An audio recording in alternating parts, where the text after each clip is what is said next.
Hello guys, स्वागत है आप सभी का हमारे YouTube platform the physics game पर। मैं पार्थ श्रीवास्तव स्वागत करता हूं हमारे इस बेहतरीन से ऑनलाइन प्लेटफॉर्म पर, जहां पर हम आपके लिए स्टडी रिलेटेड कंटेंट प्रोवाइड करते रहते हैं। और आज शुरू होने जा रहा है हमारे इस चैनल पे केमिस्ट्री की एक सीरीज़, जिसमें हम यहाँ पर पढ़ेंगे जो भी इम्पोर्टेंट चैप्टर्स, पूरी एनसीईआरटी को अब यहाँ से कवर अप करना शुरू करेंगे। और ये जो वीडियो आपके लिए होने वाली हैं और जो आगे वीडियोस आएंगी वो आप सभी के लिए, बोर्ड्स के लिए बहुत ज़्यादा इंपॉर्टेंट रहने वाली है, सीयूईटी एस्पिरेंट्स के लिए और बाकी जिनको देखना है उनके लिए भी इम्पॉर्टेंट होगी। तो आज हम सबसे पहले यहाँ पे शुरू करने वाले हैं सॉल्यूशंस चैप्टर को, यानी कि इस पूरे चैप्टर में जितनी भी चीज़ें होने वाली हैं हम यहाँ पर सब पढ़ के यहाँ पे ख़त्म कर देंगे। आज इस वीडियो में जैसा कि आप देख सकते हैं यहाँ पर हम कवर अप करने वाले हैं introduction, types of solution, expressing concentration, solubility और हेनरीज लॉ। यानी हेनरीज लॉ तक हम इस वीडियो में पूरा कवर अप कर लेंगे, हमको जो भी यहाँ पे पढ़ना है। तो बस अब ज़्यादा देर नहीं करते हैं, वीडियो को स्टार्ट करते हैं। आप वीडियो को लाइक कर दीजिए और यहाँ पे शेयर भी कर दीजिए अपने सारे फ्रेंड्स के साथ। तो चलिए शुरू करते हैं। तो सबसे पहले यहाँ बात करते हैं हम लोग इंट्रोडक्शन की। तो एक मिनट रुकिए गाइस, पहले मैं आप सभी के लिए यहाँ पे पेन चेंज कर लेता हूँ ताकि आपको अच्छा लगे। हाँ, तो देखिए सबसे पहले यहाँ पे इंट्रोडक्शन में हम यहाँ पे क्या बात करेंगे। इंट्रोडक्शन में सबसे पहले हम बात करेंगे सोल्यूशन क्या होता है। तो आप खुद एक चीज़ सोचिए कि सोल्यूशन क्या होता है। क्या होता है सोल्यूशन क्या होता है? सोल्यूशन यहाँ पर क्या होता है? सोल्यूशन क्या होता है? तो अगर हम यहाँ पे बात करें तो सोल्यूशन जो रहता है वो आपका एक तरीके का मिक्सचर होता है, जिसमें आपके यहाँ पर कंपोनेंट्स इन्वॉल्व रहते हैं। अब वो कंपोनेंट्स हमेशा एक से ज़्यादा ही होंगे, एक से ज़्यादा। हम ऐसा क्यों होगा, एक से ज़्यादा ही क्यों होंगे? क्योंकि सपोज करिए आपने सिर्फ पानी लिया, अब उसमें आपने कुछ मिलाया नहीं, तो वो तो नॉर्मली आपके पास एक लिक्विड है, वो एक सोल्यूशन तो बन नहीं रहा है। अब वही काम आपने क्या किया, जैसे मान लीजिए ये आपका एक गिलास है, इसमें यहाँ पे पानी और यहाँ पर आपने डाला हुआ है, यहाँ पर H2O है। अब आपने सपोज कीजिए इसमें डाल दिया, यहाँ पर शुगर डाल दिया, नहीं चीनी डाल दिया, और फिर आपने मान लीजिए यहाँ से आपने नमक डाल दिया, यानी सॉल्ट डाल दिया। अब ये जो दो चीज़ें आपने यहाँ पर डाली, अब ये गई। अब इसमें थोड़ा सा यहाँ पर अगर आप इसको मिक्स करेंगे तो ये आगे जाके आपका कुछ यहाँ पर एक सॉल्यूशन बन के तैयार हो जाएगा। ये जो है ये आपका एक सॉल्यूशन बन जाएगा, ये आपका एक सॉल्यूशन बन जाएगा। और यहाँ पर आप देख सकते हैं ये जो पानी है ये तो ज़्यादा अमाउंट में रहेगा, पूरा ग्लास भरा है, तो जो चीज़ मैक्सिमम अमाउंट में प्रेजेंट रहे, यानी कि कंपोनेंट लिख लीजिए यहाँ पे, component present in large amount, component present in large amount, ये आपका A, component present in large amount is known as what? आप सभी ने पढ़ा ही होगा, इज या नहीं पढ़ा तो सुनिए, इज नोन एज सॉल्वेंट। यानी कि सॉल्यूशन में जो चीज़ आपकी लार्ज क्वांटिटी में प्रेजेंट होती है उसी को हम यहाँ पर सॉल्वेंट कहते हैं। और यहीं पे जो चीज़ आपकी and present in small quantity, यानी कि जो आपकी स्मॉल क्वांटिटी में हो, प्रेजेंट इन स्मॉल क्वांटिटी, उसे हम क्या कहेंगे? जो हमारे स्मॉल क्वांटिटी में उसे हम क्या कहेंगे? उसे बिल्कुल हम कहेंगे, क्या कहेंगे? Solute, is known as solute. और जब इन्हीं का यहाँ पे हम जब कंबाइन फॉर्म ले, यानी कि अगर हमने जब सॉल्यूट प्लस सॉल्वेंट किया तब जाके हमें यहाँ पर सॉल्यूशन मिल जाएगा। तो ये होता है सिंपल वे में आपका सॉल्यूशन क्या होता है, पूरा डिटेल मैंने आपको यहाँ पे बता दिया है। जब सॉल्वेंट और सॉल्यूट का मिक्सचर होता है तब जाके आपका एक सॉल्यूशन फॉर्म होता है। और जो आपका लार्ज अमाउंट में है, जैसे कि यहाँ पे वाटर आपका लार्ज अमाउंट में है, तो इसे हम कहेंगे सॉल्वेंट। और ये जो चीनी आप डाल रहे हैं या सॉल्ट डाल रहे हैं, ये आपके यहाँ पे सॉल्यूट है। और जब इन दोनों का कंबाइंड मिक्सचर बने तब जाके हमें यहाँ से सॉल्यूशन मिल जाता है। तो बस यही आपका सॉल्यूशन होता है। और आपके सिलेबस में आपको बाइनरी मिक्सचर्स पढ़ने हैं। बाइनरी मिक्सचर्स का मतलब कि सॉल्यूट भी आपका एक तरीके का होगा और सॉल्वेंट भी आपका एक तरीके का होगा। यानी कि जब एक तरीके का सॉल्यूट और एक तरीके का सॉल्वेंट मिलके जब एक सॉल्यूशन बनाता है तो उस तरीके के मिक्सचर को हम बाइनरी मिक्सचर कहते हैं। और अगर इन सॉल्यूट और सॉल्वेंट की अगर हम कहें इनकी प्रॉपर्टीज़ भी सेम हो और ये यूनिफॉर्म भी रहे थ्रू आउट सोल्यूशन में, तो उसे हम होमोजीनियस मिक्सचर भी कहते हैं। तो एक बार मैं आपको यहाँ पे दिखा देता हूँ कि एग्जैक्ट डेफिनेशन अगर हम लोग थोड़ा डिटेल्ड वे में बात करें तो क्या होगा, तो आपने ये तो लिख ही लिया होगा, एक बार मैं इसको रब कर देता हूँ ताकि आपके लिए ठीक रहे। उम्मीद है आपने स्क्रीनशॉट ले लिया होगा, नहीं लिया होगा तो वीडियो को बैक करके आप वापस से स्क्रीनशॉट ले सकते हैं ताकि आपको यहाँ पे थोड़ा आइडिया लग जाए, आपको समझ में आए कि मैं यहाँ पे आपसे क्या बात करना चाहता हूँ। तो पहले इसको पूरा रब कर लेते हैं बिना किसी टेंशन के ताकि कोई दिक्कत ना हो। तो अब यहाँ पे हम बात करने वाले हैं ला ला ला, बिना किसी टेंशन के हम लोग इस पूरे चैप्टर को यहाँ पे ख़त्म करेंगे, आपको टेंशन लेने की कोई ज़रूरत यहाँ पे नहीं है। तो चलिए अब यहाँ पे हम लोग वापस से आपके लिए पूरा डिटेल्ड फॉर्म में हम यहाँ पे लिख देते हैं कि सोल्यूशन बेसिकली क्या होता है। सबसे पहले यहाँ पे हेडिंग डाल लीजिए कि सोल्यूशन क्या होता है। ये रहा आपका सोल्यूशन, आप इसके डालते हैं डेफिनेशन, लिखिए मेरे साथ लिखते रहिए, आपको समझ में आएगा, या रहने दीजिए आप स्क्रीनशॉट ले सकते हैं। Homogeneous mixture of two or more than two components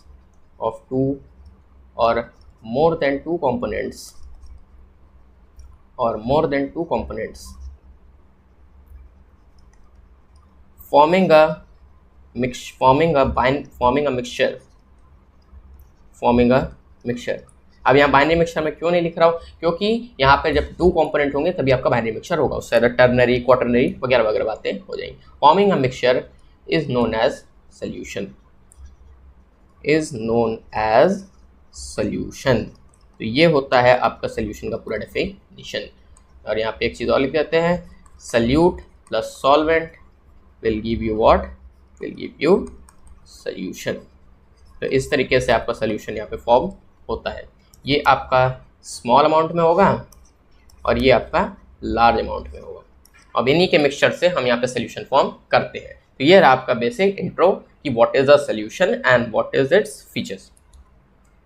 अब बात करते हैं यहाँ पे टाइप्स ऑफ सोल्यूशंस की। तो देखिए सोल्यूशन जो है वो आपके तीन टाइप के यहाँ पे बनते हैं। सबसे पहला आपका यहाँ पर होता है गैसियस सोल्यूशन, गैसियस। दूसरा होता है आपका यहाँ पर लिक्विड सोल्यूशन, और तीसरा जो यहाँ पे आपका बनता है वो होता है आपका सॉलिड सोल्यूशन। एक होता है गैसियस, एक होता है लिक्विड, एक होता है सॉलिड।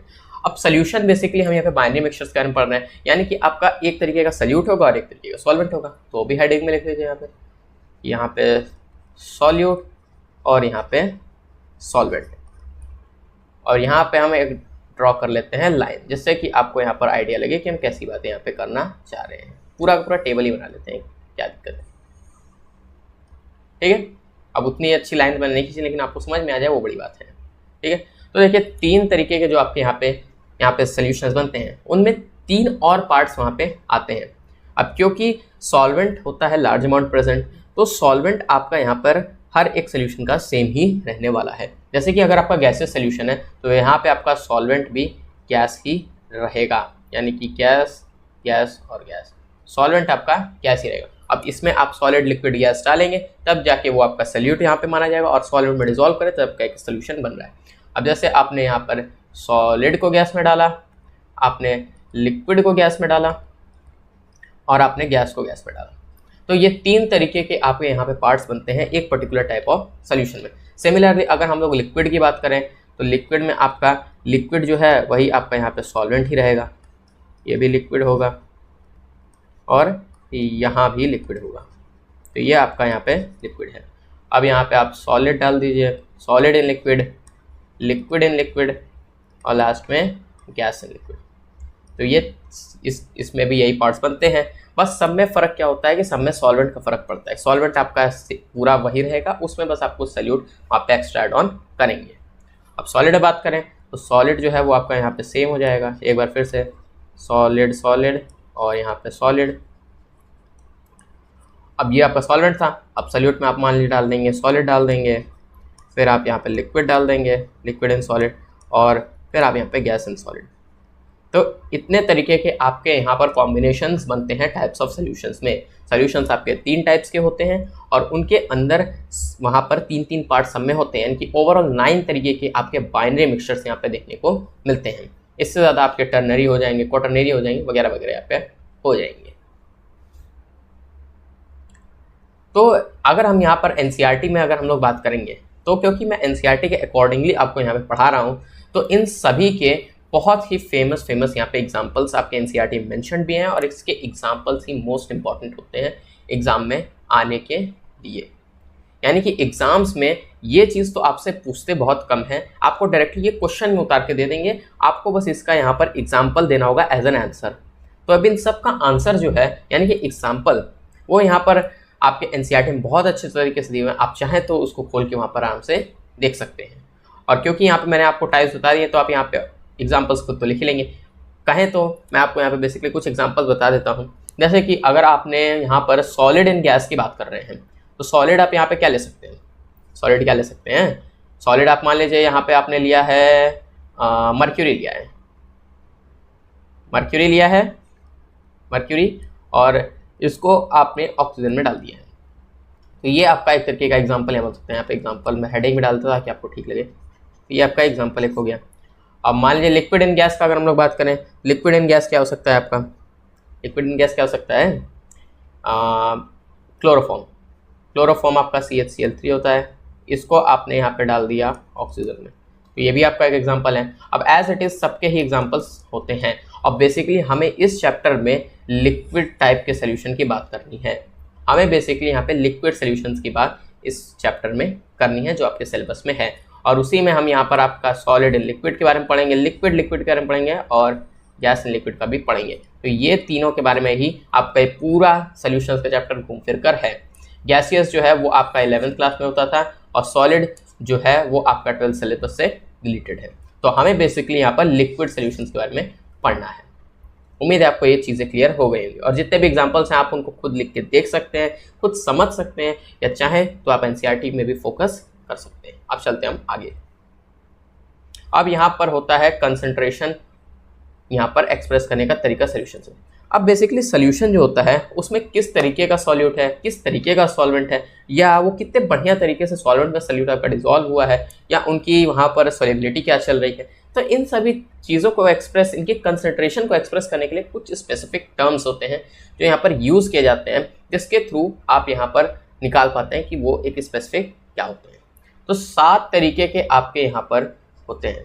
देयर आर 7 टाइप्स, यानी कि 7 टाइप्स के आपके यहाँ पर होते हैं जो कि सोल्यूशन की कंसंट्रेशन को निकालने में मदद करते हैं। 7 टाइप के, ठीक है। तो देखिए सबसे पहला आपका जो होता है वो होता है आपका मास परसेंटेज, मास परसेंटेज। दूसरा होता है आपका यहाँ पर वॉल्यूम परसेंटेज, दूसरा होता है वॉल्यूम परसेंटेज। तीसरा होता है आपका mass by volume percentage, mass by volume percentage. चौथा होता है आपका मोल फ्रैक्शन होता है, मोल फ्रैक्शन होता है। फिर उसके बाद आपका यहाँ पर ppm होता है, यानी कि पार्ट्स पर मिलियन, उसके थ्रू भी आप कंसंट्रेशन को एक्सप्रेस कर सकते हैं 10⁶ टर्म्स में लेके। फिर आपका जो 2 सबसे इंपॉर्टेंट होता है, एक होती है आपकी मोलैरिटी और एक होती है आपकी मोलैलिटी। बेसिकली सवाल जो रहते हैं वो ज़्यादातर अगर कंसेप्चुअल की बात करें तो इन दोनों से ही बनते हैं, यानी कि मोलैरिटी और मोलैलिटी से ही आपके कंसेप्चुअल सवाल यहाँ पर आते हैं। और बाकियों से भी सवाल आते ज़रूर हैं, लेकिन उनसे कोई बहुत ज़्यादा खास आने की उम्मीदें नहीं रखते हैं। बेसिकली CUET में तो ऐसा नहीं होता है। अब हो सकता है होने के लिए आगे आ सकते हैं पेपर्स में, तो आपको सारी यहाँ पर कंसंट्रेशन के टर्म्स निकालने के तरीके को आना चाहिए। तो एक एक करके हम सब पे बात करेंगे। आइए चलते हैं नेक्स्ट पेज पे। तो अब यहाँ पे हम सबसे पहले बात करने वाले हैं आपके मास परसेंटेज के बारे में। अब जैसा कि नेम यहाँ पे सजेस्ट कर रहा है, मास परसेंटेज क्या होता है, मास परसेंटेज क्या होता है, तो लिख लीजिए यहाँ पे, it is the ratio, it is the ratio of given mass of component, of given mass of component, given mass of component present in solution, given mass of component present in solution, present in solution to total mass of the solution, to total mass of solution। तो ये होती है आपकी definition mass percentage निकालने की, कि it is the ratio of given mass of component present in solution to total mass of solution, यानी कि उस गिवन सोल्यूशन में जितने भी कंपोनेंट्स हैं उनका टोटल मास क्या है, टू, और गिवन मास क्या है वो हमें पता होना चाहिए, और दूसरा चीज़ हमें पता चलना चाहिए कि हम जिस कंपोनेंट का निकाल रहे हैं उसका गिवन मास कितना है। जैसे कि मान लीजिए आपने 100 ग्राम का वहाँ पर आपने वाटर लिया है, मीन्स जो कंपोनेंट आपका इन्वॉल्व वाटर में 100 ग्राम का है। अब उसमें सपोज करिए आपने कंपोनेंट लिया ग्लूकोज का जो कि 10 ग्राम का है, तो यानी कि उसमें ये पता चलेगा कि 90 ग्राम हमारा वहाँ पे वाटर है, 10 ग्राम ग्लूकोज है। लेकिन क्या है कि वहाँ पे टोटल मास की बात हो रही है, तो टोटल तो उसका 100 ग्राम वेट है और उसमें 10 ग्राम आपने ग्लूकोज डाला हुआ है। और यहाँ पे जो फॉर्मूला हम बेसिकली लिखते हैं मास परसेंटेज निकालने का, वो कुछ ऐसे लिखते हैं, देख लीजिए यहाँ पे गिवन मास ऑफ कंपोनेंट, जो भी कंपोनेंट आपका दिया है कि इसका हमें मास परसेंटेज निकालना है, upon total mass of solution, upon total mass of solution, और इसको जब हम 100 से मल्टीप्लाई कर देते हैं तब जाके आपका यहाँ पे मास परसेंटेज कैलकुलेट होके आ जाता है, और कुछ परसेंटेज के टर्म्स में ये लगभग आ जाता है। जैसे मैंने यहाँ पे बात की 10/100 की, तो 10 ग्राम आपका ग्लूकोज है, 100 ग्राम का गिवन मास है, इंटू 100 से मल्टीप्लाई कर देंगे, 100 से 100 करिए तो सीधा यहाँ पे 10% आपका यहाँ पर बाई मास यहाँ पे प्रेजेंट है, कि 10% मास ग्लूकोज का उस गिवन सोल्यूशन प्रेजेंट है। तो इस तरीके से हम मास परसेंटेज कैलकुलेट करते हैं। अब दूसरा हम बात करने वाले हैं वॉल्यूम परसेंटेज का। वॉल्यूम परसेंटेज में भी जो आपका डेफिनेशन होता है वो आपका यही पूरा सेम है, बस आपको यहाँ पर ये जो मास है इस मास की जगह बस आपको वॉल्यूम वहाँ पे लिख देना है, और कुछ आपको यहाँ पे काम नहीं करना है। तो डायरेक्टली यहाँ पे फॉर्मूला ही मेन होता है आपके लिए, डेफिनेशन तो पूछता नहीं है, डेफिनेशन तो आप ऐसे ही बता देंगे। तो जो फॉर्मूला यहाँ पर होता है वो होता है कि given volume of component, given volume of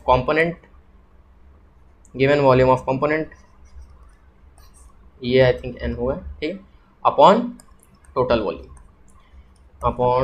volume of solution. पूरा चीज़ आपको याद रहना चाहिए, सिर्फ टोटल वॉल्यूम से नहीं। हो सकता है कि आपने गलती से खाली उस कंपोनेंट का ही वॉल्यूम समझ लिया, सारे कंपोनेंट्स का। आपको पूरे सॉल्यूशन में मौजूद उसका कितना वॉल्यूम है उसको आपको यहाँ पर जानना इंपॉर्टेंट है।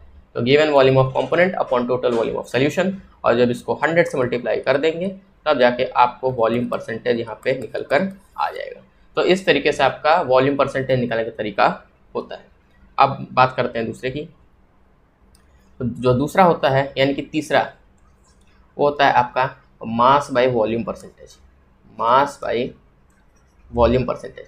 अब मास बाय वॉल्यूम परसेंटेज जो होता है उसका भी formula as it is same रहता है, बहुत बड़ा डिफरेंस नहीं होता है। उसमें बस हम क्या करते हैं कि हमें जो कंपोनेंट का मास है, मास दिया रहता है हमें कंपोनेंट का, गिवन मास ऑफ कंपोनेंट जो सोल्यूशन में है उस कंपोनेंट का गिवन मास रहेगा, अपॉन यहाँ पर टोटल वॉल्यूम क्या है उस सोल्यूशन का, उससे जब हम इसको डिवाइड करेंगे, टोटल वॉल्यूम ऑफ सोल्यूशन जो है उससे डिवाइड कर देंगे, और फिर उसके बाद जब हम इसको 100 से मल्टीप्लाई कर देंगे तब जाके आपको यहाँ पर मास बाय वॉल्यूम परसेंटेज आपको देखने को मिल जाता है। तो इस तरीके से मास बाय वॉल्यूम परसेंटेज निकालने का तरीका होता है कि आपका जो भी सोल्यूशन रहेगा उसका कितना टोटल वॉल्यूम है। वॉल्यूम आपका बेसिकली मिलीलीटर्स में ही मैक्सिमम नहीं दिया रहता है, और उसमें एक कंपोनेंट का आपका मास दे देगा और पूछेगा कि मास बाय वॉल्यूम बताओ कितना होगा। तो इस तरीके के थ्रू आप यहाँ पर निकाल सकते हैं मास बाय वॉल्यूम परसेंटेज। अब जो चौथा होता है, और इसका एक और जो मेजर काम होता है कि इसका यूज़ बेसिकली मेडिसिनल फील्ड्स में और फार्मास्यूटिकल फील्ड्स में काफ़ी देखने को मिलता है। मेडिसिनल और फार्मा में इसको यूज़ किया जाता है, तो इस चीज़ को आप याद रख लीजिए। वहाँ पे दवाइयों के मास बाय वॉल्यूम परसेंटेज को कैलकुलेट करने के लिए मेडिसिनल और फार्मा फील्ड में यूज़ होता है। अब इसका जो चौथा होता है वो होता है आपका पीपीएम, यानी कि पार्ट्स पर मिलियन। पार्ट्स पर मिलियन में क्या रहता है? पार्ट्स पर मिलियन जैसा कि नेम सजेस्ट कि एक 1 मिलियन में 1 मिलियन आपका वहाँ पे दिया रहेगा, 10⁶ आपका होगा, और कितने पार्ट्स एक गिवन कंपोनेंट के बन सकते हैं उस सोल्यूशन के, उसी के थ्रू बस आपका पार्ट्स पर मिलियन वही निकाल के आपको बताता है। तो जो भी आपका यहाँ पे आएगा, और पीपीएम, और इसका जो यूनिट होता है वो पीपीएम ही होता है। और इसका फॉर्मूला अगर हम यहाँ पे बात करें तो फॉर्मूला होगा कि total parts of component, total parts of component in the solution, total parts of component in solution total parts of component in solution upon उस गिवन सोल्यूशन में कितने टोटल पार्ट बन जाएंगे सारे कंपोनेंट का, यानी कि ये जो टोटल पार्ट्स हैं of all the components in solution, of all the components in solution, components in solution, और इसी को 10 to the power 6 से बाद में मल्टीप्लाई कर देंगे तो आपका ppm यहाँ पे निकल कर आ जाएगा। और ये जो आपका एक जो कंसंट्रेशन एक्सप्रेस करने का तरीका होता है, इसका एक चीज़ ये भी रहता है कि ट्रेस क्वांटिटीज़ में बता देता है, ट्रेस क्वांटिटीज़ में कि आपके उस कंपोनेंट कितने ट्रेस क्वांटिटी में प्रेजेंट है। और ये सवाल पूछा भी जा चुका है कि ट्रेस ऐसा कौन सा मीन्स वे होता है जिससे कि हम कंसंट्रेशन को ट्रेस क्वांटिटीज़ में कैलकुलेट करके निकाल सकते हैं, तो वो आपका ppm ही होता है। पार्ट्स पर मिलियन के थ्रू आप उसको निकाल सकते हैं। तो यही बेसिकली ppm का एक मेन इंपॉर्टेंट चीज़ यहाँ पर होता है, जो कि आपके एनसीईआरटी में मेंशन भी है। मास बाय वॉल्यूम का बता दिया कि मेडिसिन और फार्मा में, और ppm का आपका ट्रेस क्वांटिटीज़ का यहाँ पे बात आता है। अब चलते हैं आगे। अब जो अगला होता है यानी कि पाँचवा वे, वो होता है आपका यहाँ पर मोल फ्रैक्शन। मोल फ्रैक्शन की मैं बात करता हूँ। अब मोल फ्रैक्शन क्या होता है, और डायरेक्टली हम यहाँ पे फॉर्मूला की ही बात करें क्योंकि फॉर्मूला ही आपके लिए इंपॉर्टेंट है। तो मोल फ्रैक्शन को सबसे पहले तो यहाँ पे काई से डिनोट करते हैं, काई के थ्रू हम इसको डिनोट करते हैं। अब ये क्या होता है कि given moles of solute, given moles component लिख लीजिए, कंपोनेंट ज़्यादा बैठ जाएगा, गिवन मोल्स ऑफ कंपोनेंट। जैसे मान लीजिए कोई कंपोनेंट यहाँ पर आपका ए है, और upon total moles, upon total moles of all the components present in the solution, total moles of all the components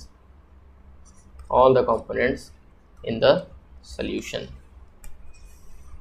ये तो हो गया आपका यहाँ पर लंबा चौड़ा बात। अगर सिंपल वे में अगर इसको लिखे, जैसे कि आपका यहाँ पर एक ले पूछा तो इसको आप काई ए से भी डिनोट कर सकते हैं, और स्मॉल में अगर लिखे जाए तो काई ए इज इक्वल्स टू होता है आपका, जैसे ए का पूछा तो N A upon N A plus N B, क्योंकि हम बाइनरी मिक्सचर्स की बात कर रहे हैं, सल्यूट एक ही तरीके का और सॉल्वेंट भी एक ही तरीके का होगा। तो यहाँ पर ये मैंने एन ए और एन बी इसलिए लिखा हुआ है, एक से ज़्यादा दो से ज़्यादा तो नहीं होगा। अब याद रखिएगा जहाँ जहाँ हम बात करेंगे, ए जो है वो आपका सॉल्वेंट होता है और बी जो रहेगा वो आपका सॉल्यूट रहेगा। ये चीज़ों में भी कभी कभी अक्सर लोग फंस जाते हैं, तो इस चीज़ को भी याद रखिएगा। जब मैक्सिमम टाइम्स में जो आपका एन ए लिखा रहता है, यानी कि वो पूछ रहा है कि सॉल्वेंट का हमें नंबर ऑफ मोल्स निकालना है, और बी दिया रहेगा तो number of moles of solute, तो इसके थ्रू हम यहाँ पे निकालेंगे। ये बात हो गई आपकी मोल फ्रैक्शन की, उम्मीद आपको समझ में आया होगा। अब बात करते हैं आगे। अब जो अगला होता है वो आपका मोस्ट इंपॉर्टेंट होता है, वो होता है आपका यहाँ पे मोलैरिटी। अब मोलैरिटी सबसे पहले तो आपका कैपिटल एम से डिनोट होता है, और जो भी कंसेप्चुअल सवाल बनते हैं, स्पेशली बोर्ड्स में बात करें या सीयूईटी में बात करें, तो मोलैरिटी और इसके बाद जो एक और चीज़ हम पढ़ेंगे मोलैरिटी, उन्हीं से आपके कंसेप्चुअल सवाल बन के आते हैं। तो इसका सबसे पहले डेफिनेशन लिख लेते हैं कि ये क्या होता है, number of moles of solute, number of moles of solute present in, या डिजॉल्व इन भी आप चाहें तो लिख सकते हैं, present in 1 litre of solution. यानी कि एक गिवन 1 लीटर ऑफ सॉल्यूशन में कितने number of moles of solute present हैं, उसी को बस हम मोलैरिटी कहते हैं। अब मोलैरिटी को लिखेंगे ऐसे, अगर स्मॉल टर्म्स में लिखेंगे तो ये आपका देखिए एनवी जो रहता है वो आपका सॉल्यूट को बताता है कि number of moles of solute को, और अपॉन टोटल वॉल्यूम। वॉल्यूम जो है वो आपका 1 लीटर में होना चाहिए, और 1 लीटर आपका कितना होता है 1000 मिलीलीटर। अब कभी कभी क्या रहता है कि कभी कभी क्या होता है कि आपका यहाँ पर लीटर में ना देके मिली लीटर्स में मैक्सिमम टाइम दे देता है। तो जब मिली लीटर्स में दिया रहता है तो आपको वहाँ पर क्या करना है, ये अगर मान लीजिए आपका कुछ मिली लीटर में दिया हुआ है, जैसे 700 मिलीलीटर में दिया हुआ है, तो आपको यहाँ पे 100 से मल्टीप्लाई करना पड़ेगा, तब जाके आप मोलैरिटी यहाँ पर सही से कैलकुलेट कर पाएंगे। अगर मिलीलीटर दिया रहेगा तो आपको 100 से मल्टीप्लाई करना होगा, मिलीलीटर नहीं दिया रहेगा तो आपको 100 से मल्टीप्लाई करने की कोई ज़रूरत नहीं है। सिंपल ये फॉर्मूला पुट करके आप वहाँ पर मोलैरिटी कैलकुलेट कर सकते हैं। अब एक और ट्रेंड जो देखा गया है मोलैरिटी में, एक चीज़ और पूछता है कि ये बताइए कि आपको वहाँ पर डेंसिटी दे देगा, क्या रहेगा, डेंसिटी दे देगा, और बता देगा कि इतने परसेंटेज, जैसे मान लिया 10% मोल्स ऑफ सॉल्यूट आपके प्रेजेंट है उस गिवन सोल्यूशन में, उस given solution 10% moles of solute present है और उसकी डेंसिटी बता देगा कि इतना है ग्राम पर सीसी में। अब फिर आपसे पूछ देगा कि बताओ मोलैरिटी क्या होती है। अब उस केस में ये फॉर्मूला तो आपका काम नहीं आएगा, जब ये वाला बात यहाँ पर होगा तब ये फॉर्मूला काम नहीं आएगा उस केस में। लेकिन एक तरीका और होता है, उस जब आपको डेंसिटी दे दे और बता दे कि इतना परसेंटेज मोल्स ऑफ सॉल्यूट है, तब एक और फॉर्मूला होता है जो कैलकुलेट करने में करता है, उसे हम लिखते हैं m = x परसेंटेज, यानी कि परसेंटेज कितने मोल्स ऑफ सॉल्यूट हैं और times density times 100 upon molecular weight, यानी कि mv। 100 नहीं, आई थिंक 1000 सॉरी एक मिनट,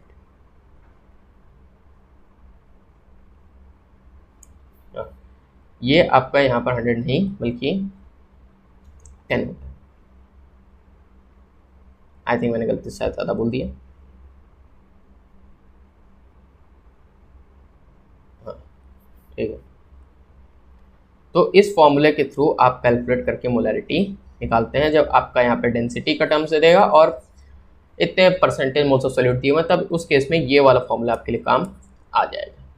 तो ये दो तरीके होते हैं मोलैरिटी कैलकुलेट करने के। एक बार मैं रब करके आपको एक बार अच्छे से लिख देता हूँ ताकि आपको समझ में आ जाए। इसको पूरा मिटा देते हैं।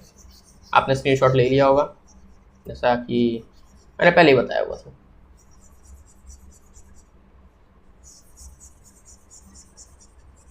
वेट अ सेकेंड, ज़रा टेंशन की बात नहीं है।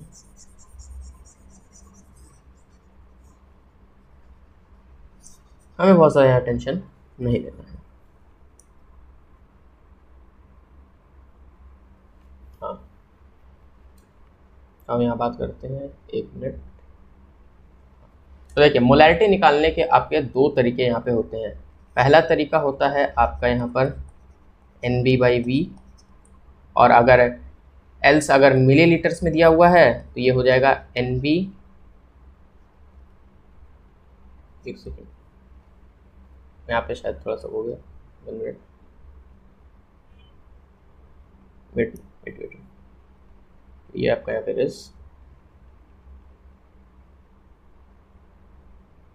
हाँ, तो देखिए ये आपका हो जाएगा यहाँ पर NB/V। अगर मिलीलीटर में है तो यहाँ पे आपको 100 से मल्टीप्लाई करना पड़ेगा, अगर ये मिलीलीटर्स में दिया हुआ है तो।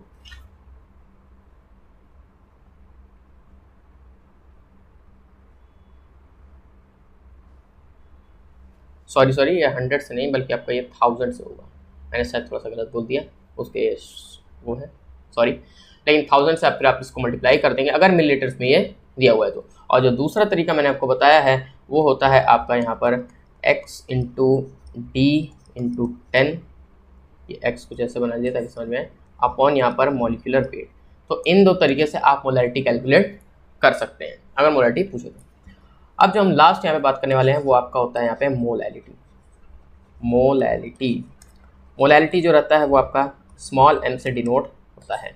अब मोलैरिटी क्या होता है, इसका भी सिंपल सा डेफिनेशन होता है, number of moles of solute, जो भी आपके मोल्स ऑफ सॉल्यूट आ रहे हैं, number of moles of solute present in what, in 1 kilogram of solvent, 1 kilogram of solvent.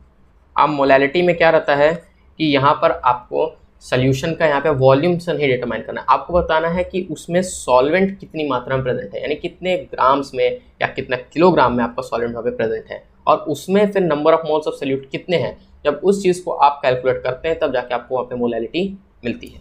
Molarity निकालने का फॉर्मूला होता है सिंपल, NB अपॉन, जैसे मान लीजिए आपका यहाँ पे वेट होगा और ये किलोग्राम में अगर दिया हुआ है तब आपको कुछ करने का ज़रूरत नहीं है, डायरेक्टली इससे निकल जाएगा। ओके, अच्छा हाँ, एक चीज़ और, यहाँ पर यूनिट याद रखिएगा, SI यूनिट जो रहेगा वो मोलैरिटी के लिए आपका मोल पर लीटर होगा। मोल पर लीटर क्यों, क्योंकि ऊपर नंबर ऑफ मोल्स दिए हुए हैं, नीचे आपका वॉल्यूम दिया है, वॉल्यूम को हम लीटर्स में कैलकुलेट करते हैं, इसलिए मोल पर लीटर होता है। अब क्या रहता है, कभी कभी ये किलोग्राम की जगह ग्राम्स में देता है, तब उस केस में क्या करेंगे, बस कुछ नहीं करेंगे, मोलैरिटी वाला ही काम करेंगे। ये जो स्मॉल m आपका रहेगा ये अपॉन एन बी अपॉन ये जो आपका वेट दिया हुआ है, जैसे मान लीजिए ग्राम्स में दिया हुआ है, तो बस आपको कुछ नहीं करना है, ऊपर 1000 से मल्टीप्लाई कर देना है, तब जाके आप यहाँ पे मोलैरिटी कैलकुलेट करके ले आएंगे, मोलैरिटी सॉरी। इस तरीके से आप मोलैरिटी कैलकुलेट कर लेंगे और इसमें कोई एक्स्ट्रा कोई और चीज़ यहाँ पे नहीं आती। तो इस तरीके से आप मोलैरिटी और मोलैरिटी कैलकुलेट कर सकते हैं, ये तरीका होता है। तो मीन्स ये 7 वेज आपके यहाँ पर होते हैं, जैसा कि आपने देखा, mass percentage, volume percentage, mass by volume, ppm, mole fraction और मोलैरिटी। ये 7 वेज ऐसे होते हैं जिसके थ्रू आप कंसंट्रेशन को एक्सप्रेस कर सकते हैं। उम्मीद है आपकी चीज़ें अच्छी लगी। अब हम चलते हैं अपने नेक्स्ट टॉपिक पे। समझ में नहीं आया तो पीछे बैक करके एक बार फिर से देख लो। अब यहाँ पे हमारा जो नया टॉपिक है वो है यहाँ पे सॉल्युबिलिटी। अब सॉल्युबिलिटी का जो टर्म है वो आपका यहाँ पर बेसिकली मोस्ट इंपॉर्टेंट इसलिए मान जाता है क्योंकि ये पहली बात तो थ्योरेटिकल है और बच्चे थ्योरी पढ़ना उतना पसंद नहीं करते हैं, और थ्योरेटिकल चीज़ें जो आती हैं वो मैक्सिममली इस टॉपिक से पूछते हैं। तो शुरू करते हैं सॉल्युबिलिटी का टॉपिक। सबसे पहले सॉल्युबिलिटी क्या होता है आप ये बताइए, सॉल्युबिलिटी क्या होता है? तो सॉल्युबिलिटी जो होता है वो आपका और कुछ नहीं बल्कि कितने number of moles of solute कितना बढ़िया तरीके से डिजॉल्व हुए हैं एक गिवन अमाउंट ऑफ सॉल्वेंट में, उसी चीज़ को बस सॉल्युबिलिटी कहते हैं। सॉल्युबिलिटी बस आपका सिंपल से ये चीज़ होता है, यहाँ पे लिख लीजिए कि मैक्सिमम अमाउंट कितने अच्छे तरीके से, यानी कि भाई maximum amount of solute, maximum amount of solute which is dissolved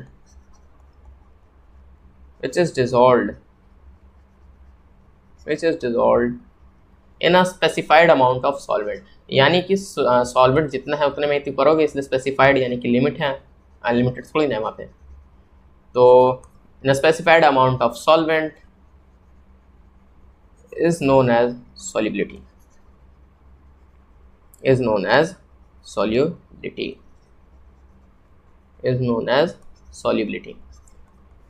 तो ये होता है आपके यहाँ पे सॉल्युबिलिटी, यानी कि एक गिवन अमाउंट ऑफ सॉल्वेंट में कितना बढ़िया तरीके से आपका सल्यूट वहाँ पर डिजॉल्व हो रहा है मैक्सिमम अमाउंट में, उसी को बस सॉल्युबिलिटी कहते हैं। और एक चीज़ और यहाँ पे आप एक चीज़ और लिख सकते हैं, एट सर्टेन टेम्परेचर,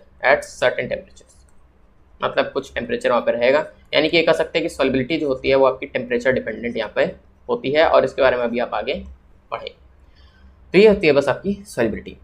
अब यहाँ पर मुद्दा आता है 2 बातों का, यानी कि हम सॉल्युबिलिटी की बात यहाँ पर 2 केस में करने वाले हैं। 3 केस होते हैं, लेकिन सबसे पहले हम यहाँ पे बात करेंगे सबसे पहला केस, यानी कि यहाँ लिख लीजिए ये हो गया case 1, solubility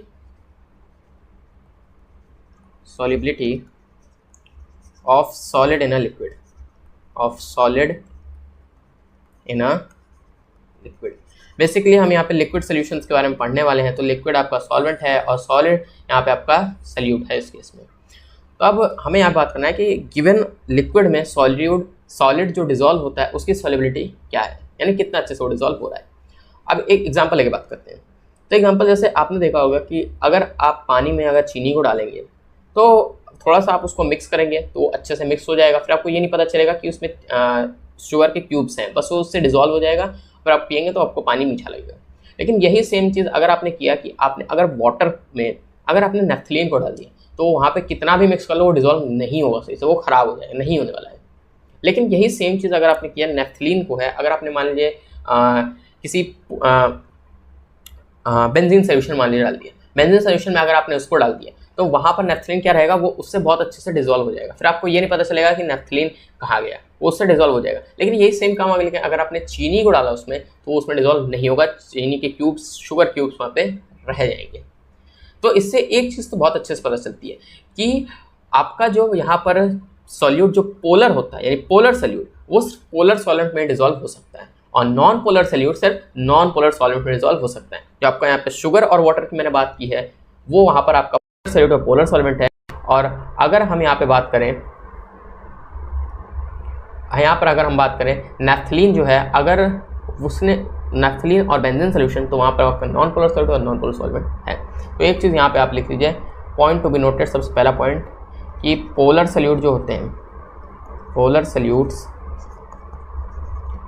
solutes are dissolved only in are dissolved only in polar solvents, only in polar solvents, while non-polar solutes, while non-polar solutes are dissolved in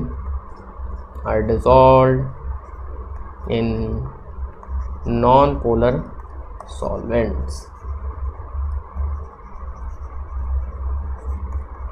I think आपको ये बात समझ में आ गई होगी। ये पोलर सॉल्यूट पोलर सॉल्वेंट में ही होगा और non polar solute non polar solvent में। अब इसके पीछे का रीज़न क्या है, आप ये सोच रहे हैं। तो इसके पीछे का रीज़न ये होता है कि जो भी आपका सॉल्यूट है और जो सॉल्वेंट है उनके बीच में जो इंटरेक्शन जब होगा तो उनके इंटरेक्शन के टाइम पर उनकी जो प्रॉपर्टीज़ रहें वो लगभग सिमिलर आएँ और उनकी कॉम्पोजिशन लगभग सिमिलर हो, तब जाके आपका ये काम यहाँ पर की होता है। पोलर सॉल्यूट का पोलर सॉल्वेंट में और नॉन पोलर सॉल्यूट का नॉन पोलर सॉल्वेंट में यही सबसे बड़ा रीज़न होता है कि दोनों का जो वहाँ पर प्रॉपर्टीज़ हो वो यूनिफॉर्म हो एक दूसरे के साथ, यानी कि सिमिलैरिटी देखने को मिले उनके इंटरेक्शंस में। डिससिमिलैरिटीज़ रहेंगी तो ऐसा काम नहीं होगा। ये सबसे बड़ा रीज़न यहाँ पे होता है। आप चाहें तो एनसीईआरटी में देख सकते हैं। एनसीईआरटी में मैं आपको बता भी देता हूँ, अगर न्यू एनसीईआरटी के अकॉर्डिंग अगर आप जाएँ तो मैं यहाँ पर एनसीईआरटी आपके लिए जो खोल ही देता हूँ, एनसीईआरटी में आपको पता चल ही जाएगा। तो जो एनसीईआरटी की आपकी न्यू बुक आई हुई है, अगर जिनके पास न्यू बुक है तो उसमें पहला चैप्टर आपका वहाँ पर है ये, और ये बात आपको यहाँ पर देखने को मिल जाएगी पेज नंबर 5 और 6 के बीच में आपको ये देखने को मिल जाएगी। पेज नंबर 6 पे एग्जैक्टली आपको लगभग मिल जाएगी अगर आप उसको ध्यान से पढ़ेंगे तो ये बात यहाँ पर होती है सॉलिड एंड लिक्विड की। अब एक और चीज़ जो यहाँ पर बात आती है वो होता है आपका कि effect of temperature and pressure, effect of temperature and pressure। अब क्योंकि यहाँ पर हमने पढ़ा है कि सॉलिबिलिटी जो रहता है वो सर्टेन टेम्परेचर पे शो होता है, यानी कि टेम्परेचर डिपेंडेंट तो ये होने ही वाला है। और जब हम सॉलिड इन लिक्विड की केस की बात करते हैं तो आपका जो सॉलिबिलिटी रहता है इसके साथ सॉलिबिलिटी को अगर मैं काम करता हूँ आपको यहाँ पे बताया, तो सॉलिबिलिटी जो रहता है वो सबसे पहली बात तो आपका ये काई से डिनोट होता है। मोल फ्रैक्शन और सॉलिबिलिटी दोनों ही काई से डिनोट यहाँ पर होते हैं। तो सॉलिबिलिटी जो रहता है वो आपका बढ़ता है अगर आपने टेम्परेचर को बढ़ाया तो।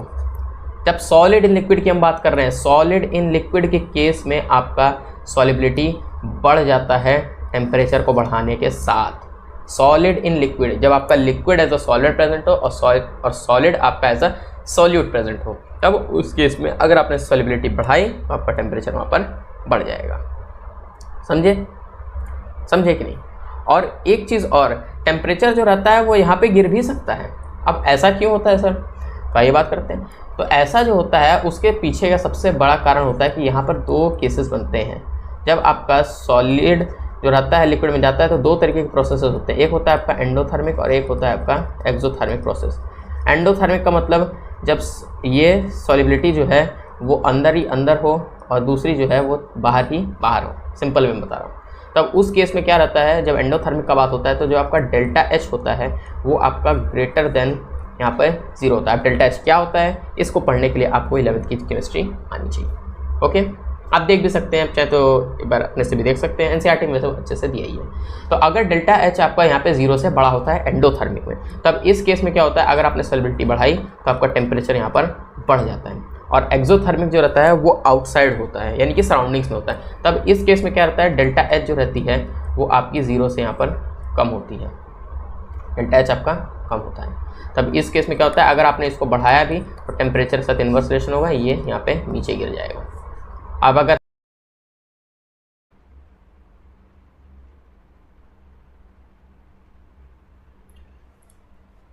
तो देखिए एक्सोथर्मिक जो होता है, एक्सोथर्मिक में आपका जो डेल्टा एच रहता है वो 0 से कम होता है, यानी कि नेगेटिव में जाता है।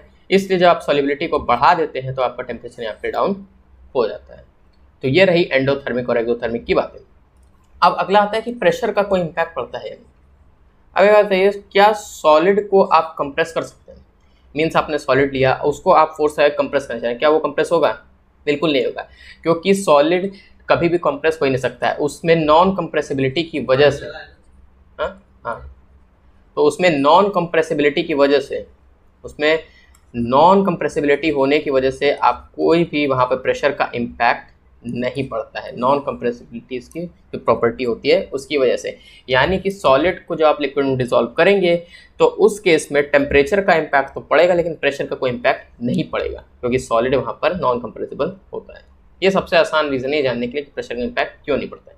और भी सॉलिड की बहुत सारी प्रॉपर्टीज होती हैं जिसके थ्रू आप ये बता सकते हैं कि प्रेशर को इम्पैक्ट नहीं पड़ता है उस पर जब वो लिक्विड में डिसॉल्व हो।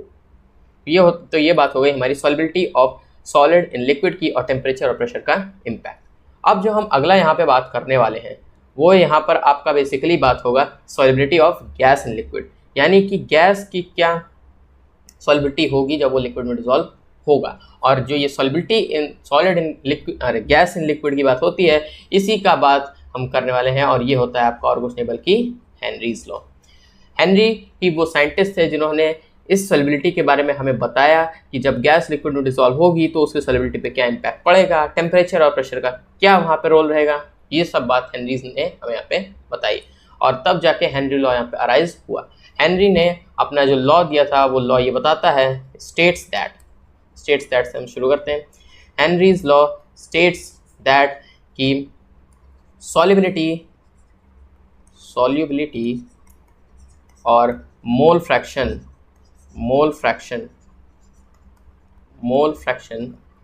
of a gas is directly proportional to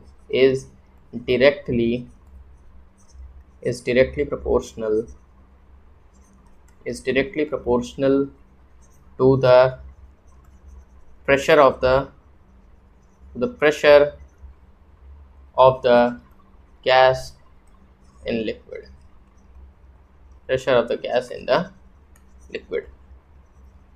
Henry's law से कभी कभी क्या होता है कि जब एमसीक्यू बेस्ड क्वेश्चंस पूछते हैं तो उसमें डायरेक्टली ये लॉ ही पूछ देते हैं, जिसमें ये बात कहा गया है कि मोल फ्रैक्शन या solubility of a gas is directly proportional to pressure of the gas in the liquid. ये बात यहाँ पे हेनरी ने हमें बताई थी। और अगर हम एनसीईआरटी के बेसिस पे अगर हम थोड़ा सा चले तो एनसीईआरटी में क्या होता है, एनसीईआरटी में ये बात साफ साफ कही गई है। हेनरी ने स्टेट किया था कि solubility of gas in liquid is directly proportional to partial pressure. यहाँ पे हम चाहें तो प्रेशर और पार्शियल प्रेशर में कोई ज़्यादा डिफरेंस नहीं होता है, आप चाहते हैं पार्शियल प्रेशर भी लिख सकते हैं। Of the gas in liquid present above the surface of liquid solution. तो जो आपका यहाँ पे एनसीईआरटी में बात कही गई है और जो मैंने लिख पाई है ये लगभग एकदम सेम है, कोई कॉन्ट्रडिक्शन यहाँ पे नहीं है। तो अब क्या कहा गया है कि जो हमारा मोल फ्रैक्शन होता है वो प्रेशर के डायरेक्टली प्रोपोर्शनल होता है, यानी कि पी जो यहाँ पर रहेगा, पी से प्रेशर डिनोट कर रहे हैं और डायरेक्ट प्रोपोर्शनल किसके हैं, काई के, क्योंकि मोल फ्रैक्शन और जो सॉल्युबिलिटी होता है इसका सिंबल काई ही होता है, तो पी प्रोपोर्शनल टू काई होता है। और क्योंकि हेनरी ने ये दिया हुआ है तो यहाँ पर हेनरीज कांस्टेंट आता है, ये प्रोपोर्शनैलिटी साइन रिमूव होता है, तो ये बन जाता है के एच काई। तो ये आपका हेनरी लॉ यहाँ पर है और इसी पे बेस यहाँ पे फॉर्मूले पूछे जाते हैं, यानी कि ये जो P है वो आपका यहाँ पर प्रेशर हो जाएगा, आप प्रेशर लिख सकते हैं। काई जो है वो आपका यहाँ पे सॉल्युबिलिटी हो जाएगा या मोल फ्रैक्शन भी आप इसे कह सकते हैं, सॉल्युबिलिटी या मोल फ्रैक्शन कह सकते हैं। और जो KH है ये आपका हेनरी कांस्टेंट है, यहाँ पे क्या है, हेनरी कांस्टेंट, ये आपका यहाँ पे हेनरी कांस्टेंट है। तो ये है हमारा हेनरीज लॉ। हेनरीज लॉ ने ये बात हमें बताई थी। और ये जो लॉ है ये किसके लिए है, गैस इन लिक्विड के लिए, गैस इन लिक्विड के लिए। अभी हमने सिर्फ गैस इन लिक्विड के बारे में डिटेल में पढ़ाई की है, अभी हम आगे लिक्विड इन लिक्विड और सॉलिड इन लिक्विड की भी बात करेंगे। तो हेनरी लॉ आपका गैस इन लिक्विड के लिए है। अब क्योंकि अब इस पर और थोड़ा सा डिटेल में बात करते हैं, तो अब क्यों P जो होता है वो आपका KH काई हो जाएगा। तो अगर हम यहाँ से थोड़ा सा मैथमेटिकल टर्म्स को यूज़ करें तो KH equal to P by chi भी आ सकता है, यानी कि जो हेनरी कांस्टेंट रहता है वो सॉल्युबिलिटी पे इनवर्सली डिपेंड करता है, यानी इनवर्सली प्रोपोर्शनल दोनों होते हैं। यानी कि अगर आपने KH को यानी कि हेनरी कांस्टेंट को बढ़ाया तो आपकी सॉल्युबिलिटी जो है वो कम हो जाएगी, और यही सेम चीज़ अगर आपने हेनरी कांस्टेंट कम किया तो आपकी सॉल्युबिलिटी यहाँ पे बढ़ जाएगी। तो इन दोनों के बीच में आपका इनवर्स रिलेशन होता है, inversely proportional to each other, inversely proportional. जो आपका KH और काई रहता है वो आपका इनवर्सली प्रोपोर्शनल होता है। इसका मतलब कि जहाँ पे किसी भी सॉल्यूशन का अगर हेनरी कांस्टेंट काफ़ी अच्छा है तो उसकी सॉल्युबिलिटी जो है वो उतनी ही कम होगी, इसीलिए और KH उसी का अच्छा होगा जिसका जब वो सोल्यूशन ठंडा हो। इसीलिए जो मछलियाँ होती हैं, जितनी भी एक्वेटिक स्पीशीज़ होती हैं, उन्हें ठंडे पानी में रहना ज़्यादा पसंद होता है। क्यों? क्योंकि वहाँ पर जो गैसेस की सॉल्युबिलिटी होती है वो काफ़ी अच्छी होती है, कम होने के साथ साथ काफ़ी अच्छी होती है, इसलिए वहाँ पर मछलियाँ रहना पसंद करती हैं। एक्वेटिक स्पीशीज़ के लिए ये चीज़ें यहाँ पर होती हैं। एक्वेटिक स्पीशीज़, कभी कभी ये क्वेश्चन पूछ देता है कि aquatic species, why aquatic species love, या लिख सकते हैं लाइक भी लिख सकते हैं, लव और like to live in cold water, cold water, in cold water.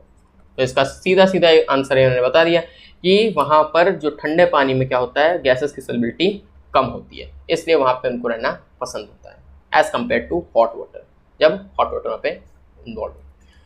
अब क्योंकि यहाँ पर अब हमें यहाँ पे एक और चीज़ की बात कर रही है, वो है आपका टेम्परेचर और प्रेशर का यहाँ पर इम्पैक्ट। टेम्परेचर और प्रेशर का इम्पैक्ट। तो अब टेम्परेचर का अगर हम लोग यहाँ पे बात करें तो टेम्परेचर का क्या काम होगा। अब गैस, हमने सॉलिड एंड लिक्विड में बात किया कि अगर एंडोथर्मिक होगा तो टेम्परेचर बढ़ जाएगा तो सॉल्युबिलिटी आपकी बढ़ जाएगी, एक्सोथर्मिक होगा तो टेम्परेचर बढ़ा तो आपकी वहाँ पर सॉल्युबिलिटी कम हो जाएगी। लेकिन यहाँ क्या होता है, यहाँ पर गैस एंड लिक्विड में अगर आपने सॉल्युबिलिटी को बढ़ा दिया या सॉल्युबिलिटी ज़्यादा हो गई, तब उस केस में टेम्परेचर आपका यहाँ पर कम होना चाहिए, तभी तो पानी ठंडा होगा। अगर ठंडा पानी है तो उसका टेम्परेचर डाउन होगा, तब उसकी सॉल्युबिलिटी उतनी अच्छी होगी, तो गैसेस की सॉल्युबिलिटी अच्छी है तो मछलियों को रहना पसंद है। इसीलिए यहाँ क्या होगा कि जब सॉल्युबिलिटी बढ़ेगी तो आपका टेम्परेचर यहाँ पर डाउन जाएगा गैस एंड लिक्विड के केस में। और अगर हम लोग प्रेशर की बात करें तो अब क्योंकि गैसेस जो रहते हैं वो यहाँ पे कंप्रेसिबल होते हैं, यानी कि कंप्रेस हो जाते हैं, उनको कंप्रेस करना आसान होता है, तो कंप्रेसिबिलिटी की वजह से वहाँ पे प्रेशर का टर्म वहाँ पर आ जाता है। तो जितना ज़्यादा कंप्रेस होगा उतनी बढ़िया सॉल्युबिलिटी रहेगी, यानी कि यहाँ पर प्रेशर जो है वो इसके डायरेक्टली प्रोपोर्शनल तो है ही, हेनरी ने यही बात तो बोली है। इसीलिए अगर आपने प्रेशर को बढ़ा दिया तो यहाँ पर सॉल्युबिलिटी आपकी बढ़ जाएगी, यहाँ पर सॉल्युबिलिटी आपकी बढ़ जाएगी। तो ये होता है आपका टेम्परेचर और प्रेशर का इम्पैक्ट हेनरीज लॉ के केस में, या solubility of gas and liquid के केस में। अब यहाँ पर ये चैप्टर जो है वो आपका यहाँ पर अब लगभग मीन्स आज के दिन के लिए इतना ही है। और जाने से पहले मैं यहाँ पे आपको कुछ एप्लीकेशंस दिखाना चाहता हूँ। हेनरीज लॉ के एप्लीकेशंस जो हैं वो काफ़ी यहाँ पर इंपॉर्टेंट हैं। आप चाहें तो इनको मैं यहाँ पे लिख भी देता हूँ आपके लिए, आप चाहें तो इसको एनसीईआरटी से भी देख सकते हैं। एप्लीकेशंस इन हेनरीज लॉ, या आप यहाँ पे ऑफ लिख सकते हैं, एप्लीकेशंस ऑफ हेनरीज लॉ, इसको ऑफ लिख लेते हैं भाई, ज़्यादा बेटर रहेगा। Application of Henry's law. तो मैं अगर आपको बताऊँ एनसीईआरटी में, अगर न्यू एनसीईआरटी के अकॉर्डिंग अगर आप जाएंगे तो न्यू एनसीईआरटी में आपको जहाँ पर ये एप्लीकेशन दिए वहाँ पे कुछ गैसेस की वहाँ पर आपको केएच की वैल्यू और सॉल्युबिलिटी उसकी क्या होगी और बाकी चीज़ों के बारे में भी वहाँ पर बताया गया हुआ है। आप चाहें तो एक बार विजिट करके एनसीईआरटी आप देख सकते हैं। एनसीईआरटी तो आपके पास होगी ही एज इट इज़। तो ये जो दिया हुआ है ये आपका पेज नंबर 8 और 9 पे आपका दिया होगा, 8 to 9 page number new NCERT में। मैं न्यू एनसीईआरटी में बात कर रहा हूँ। ओल्ड एनसीईआरटी में ये अप्रॉक्स 30 पेजेस के आसपास या उससे ज़्यादा के आसपास ही दिया होगा। अगर आपके पास ओल्ड एनसीईआरटी तो आप वहाँ भी देख सकते हैं, न्यू एनसीईआरटी है तो पेज 8 और 9 में ये होगा। ओके, तब सबसे पहले हम यहाँ बात करते हैं इसके एप्लीकेशंस की। तो मैं डायरेक्टली आपको यहीं से एनसीईआरटी से ही लिखवा देता हूँ। तो क्या रहता है, देखिए सबसे पहला एप्लीकेशन ये होता है कि यहाँ पर कोल्ड ड्रिंक्स की बात की है। तो कोल्ड ड्रिंक में क्या होता है, आपको कोल्ड ड्रिंक कैसी पसंद है, ठंडी पीनी पसंद है।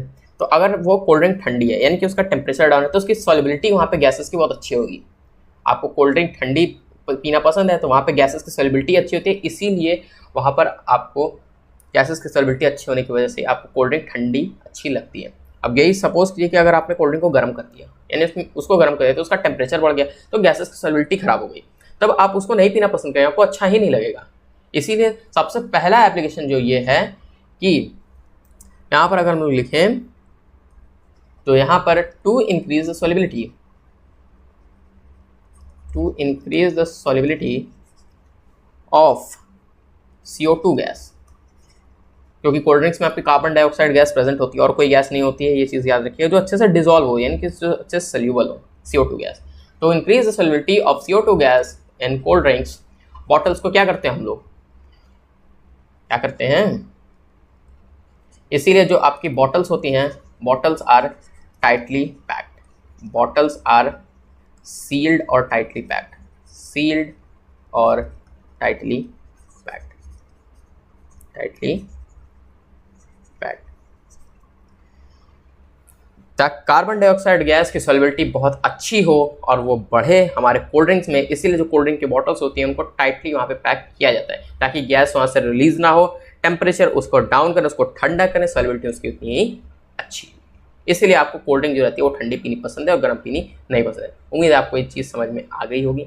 नहीं समझ में आए तो एक बार वीडियो पीछे करके फिर से देख लो। और ज़्यादा अच्छे से पढ़ना है तो एनसीईआरटी तो है ही है, एनसीईआरटी में भी देख सकते हैं।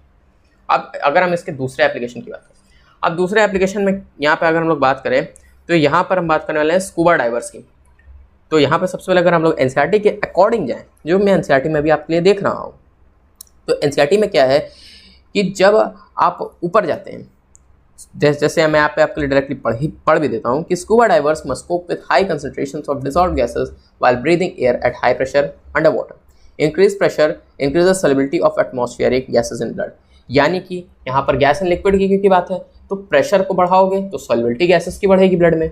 जब वो कहाँ जाएंगे, जब वो अंडर वाटर जाएंगे, यानी कि जब आप नीचे जाएंगे, जितना आप नीचे जाएंगे प्रेशर आपका बढ़ेगा। वाटर में जब आप जितना डीप में जाएंगे आपका प्रेशर बढ़ेगा, तो गैसेस की सॉल्युबिलिटी बहुत ज़्यादा बढ़ जाएगी आपके ब्लड में। इसीलिए आपको वहाँ पर फिर सांस लेने में प्रॉब्लम इसीलिए होती है, क्योंकि जब पानी के नीचे जाते हैं तो आपको सांस लेने में दिक्कत होती है, क्योंकि वहाँ पर गैसेस की सॉल्युबिलिटी बहुत ज़्यादा बढ़ जाती है आपके ब्लड में। इसलिए आपको वहाँ पर क्या होता है, वहाँ पर आपको अच्छा फील नहीं होता, आप सांस नहीं ले पाते हो। और इससे क्या होता है कि डाइवर्स जो रहते हैं जब वो सरफेस के जैसे ऊपर आएंगे, यानी कि जब आप पानी से जैसे ऊपर जाएंगे तो आप सांस ले सकते हैं खुली हवा में, क्योंकि ऊपर जाते ही प्रेशर आपका कम हो जाता है। प्रेशर कम हो जाएगा, गैसेस की सॉल्युबिलिटी ब्लड में कम हो जाएगी, तो आपको सांस लेने में अच्छा लगेगा। तो यही पूरी बातें इस वाले पॉइंट में आपको यहाँ पे बताई गई हैं। और बाकी जो इसमें और चीज़ें हैं कि जो आपके डिजॉल्व गैसेस है वो रिलीज़ हो जाते हैं और बबल्स का फॉर्मेशन भी रिलीज़ हो जाता है जो ब्लड में बनने लगता है। इसकी वजह से कैपिलरीज आपकी ब्लॉक हो जाती हैं और फिर एक मेडिकल कंडीशन हो जाती है, इसे हम बेंड्स कहते हैं, जो कि बहुत ही पेनफुल और डेंजरस होती है। यानी कि जब आप पानी के अंदर जाके एकदम अचानक से ऊपर आते हो तो ऊपर आने के टाइम पे क्या होता है कि बबल का जो फॉर्मेशन होता है वो तुरंत निकलता है। जैसे क्योंकि प्रेशर कम हो जाएगा तो गैसेस आराम से निकल जाएंगी। तो गैसेस के निकलने के बाद क्या होगा, बबल का फॉर्मेशन तो कम होगा, लेकिन उससे फिर आपको एक मेडिकल कंडीशन वहाँ पे अराइज होने के चांसेस रहते हैं और उस मेडिकल कंडीशन को हम बेंड्स कहते हैं। सेकेंड केस जो यह रहता है वो स्कूबा डाइवर्स के लिए होता है, वो स्कूबा डाइवर्स क्या होता है। अब क्योंकि इस चीज़ों से बचा जा सके कि पानी में नीचे चले जाओ फिर ऊपर आ जाओ, तो वहाँ भी प्रॉब्लम रहता है बेंड्स के सिचुएशन होने का। बेंड्स कैन अकर, बेंड्स हो सकते हैं,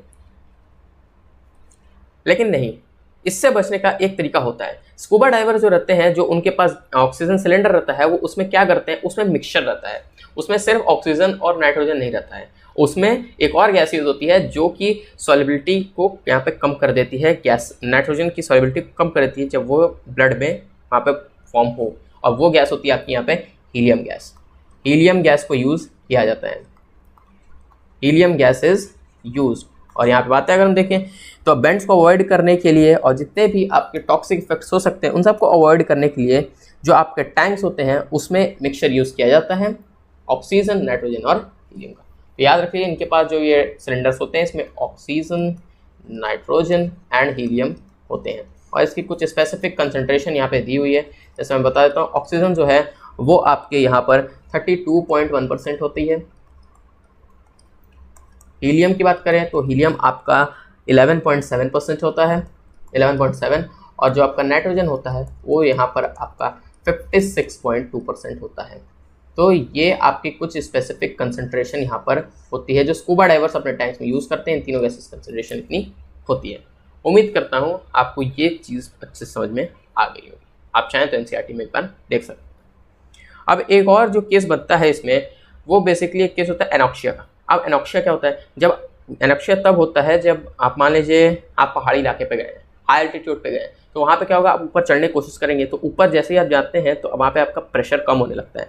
तो अगर वहाँ पर प्रेशर कम होगा ग्राउंड लेवल के मुकाबले तो गैसेस की सॉल्युबिलिटी अच्छी नहीं होगी, तो वहाँ पे भी आपको सांस लेने में प्रॉब्लम होती है। यानी कि सिंपल सा फंडा ये है कि तुम अगर ग्राउंड लेवल पर रहोगे तुमको सांस लेने में दिक्कत नहीं है, तुम अगर ऊपर जाओगे बहुत या नीचे जाओगे तो वहाँ पर प्रेशर का इम्पैक्ट पड़ता है, वो बढ़ जाता है, घट जाता है, इस वजह से सांस लेने में प्रॉब्लम होती है। तो वहाँ पर एक एनॉक्सिया नाम की मेडिकल कंडीशन अकर होती है, एनॉक्सिया नाम की कंडीशन वहाँ पे अकर होती है। और क्योंकि यहाँ पे हम एनॉक्सिया की बात करें तो वहाँ पर प्रेशर कम होगा तो सॉल्युबिलिटी कम होगी गैसेस की, तो वहाँ पर जो लोग रहते हैं वो वहाँ पे फिर उनकी सोचने की क्षमता वहाँ पर कम हो जाती है, वो सोच नहीं पाते, उनको कमज़ोरी फील होती है और ये मेडिकल कंडीशन एनॉक्सिया होती है। अब इससे बचने के लिए कुछ यहाँ पर ट्रीटमेंट्स वगैरह लिए जाते हैं और उन्हें आप चाहें तो अच्छे से देख सकते हैं। तो जो तीसरा बात यहाँ पे होने वाला है वो आपका यहाँ पे एनॉक्सिया कंडीशन का यहाँ पे है, एनॉक्सिया कंडीशन। तो हेनरीज लॉ में ये 3 तरीके के यहाँ पे एप्लीकेशंस यहाँ पर होते हैं। मैंने यहाँ पे आपको तीनों तरीके के एप्लीकेशंस यहाँ पे समझा दिए जितने आपके एनसीईआरटी में दिए हुए हैं। अगर आप चाहें और डिटेल जानना चाहते हैं तो आपके पास यहाँ पर यूट्यूब और जितने भी गूगल हैं आप सब जगह वहाँ पे देख सकते हैं। तो 3 मेजरली जो हम यहाँ पे एनसीईआरटी के हिसाब से पढ़ रहे हैं वो यहाँ पर मैंने आपके लिए ख़त्म कर दिए। तो अब इस वीडियो को यहाँ पे एंड करते हैं। उम्मीद करता है आपको अच्छा लगा होगा। अच्छा लगा तो वीडियो को लाइक करना है यार, कमेंट करके बताना कि कैसा लगा वीडियो, और वीडियो को शेयर कर देना, चैनल को सब्सक्राइब कर लो ताकि फर्दर अपडेट्स मिलती रहें। तो अब हम मिलते हैं किसी नए वीडियो में, तब तक के लिए टेक केयर, और जब हम अगले वीडियो में आएंगे तो हम इसी का पार्ट 2 यहाँ पे बनाएंगे। तो good luck for your further.